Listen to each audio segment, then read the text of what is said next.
satin stitch is one of those stitches that takes a little bit of practice. In theory, you're just travelling from one side of the fabric to the other, bring your needle up and down, right, really close to the previous stitch and really flat to make a nice smooth surface. But in reality, it does take a lot of practice in getting the shape. So here I am trying to freestyle a triangle shape.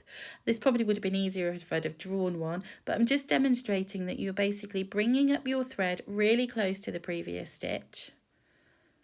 Really close, keeping your thread lying flat as it goes across the surface of the fabric, and then back down again really closely. And because I'm trying to create a triangle shape, I'm getting slightly wider at the sides. If you're not careful, what will happen is what's happening here. My stitches are beginning to go on top of each other. So instead of creating a triangle coming down the fabric, it's beginning to build up on top of the fabric. So as I said, one way that you can combat this is to draw the shape that you would like to do first. And then you've got an easier way of seeing where the stitches need to be. But what I like to do is to actually outline the stitches of the shape that I want in backstitch. So I'm going to demonstrate how I do that first and then how I satin stitch over the top.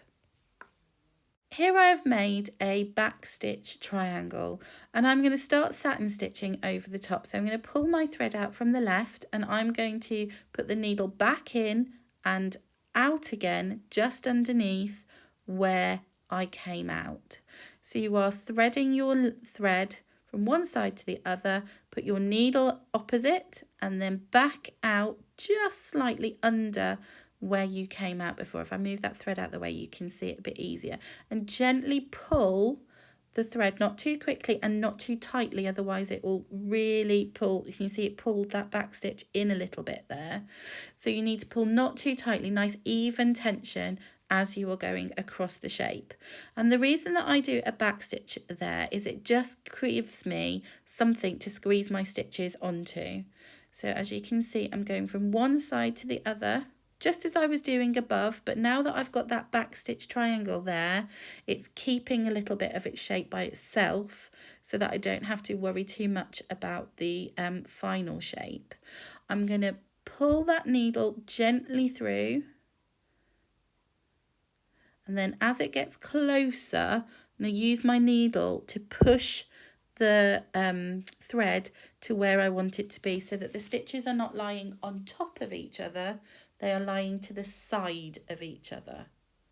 That's important, that the stitches don't go too much on top of the previous stitch, and they in fact just lie next to each other, as otherwise you will get your shape coming out towards you rather than lying nicely on the fabric. And it will come out a little bit. That's the lovely effect of satin stitch, that it will be raised, but it will be nice and flat. And you can just use your needle to just push them to where you want them to be.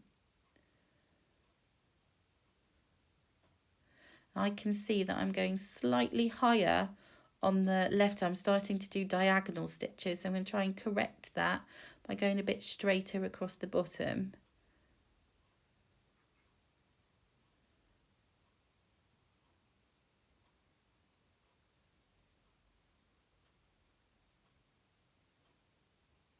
Pulling it really gently, using my finger or my needle to push the thread to where I want it to be, and then tightening it up.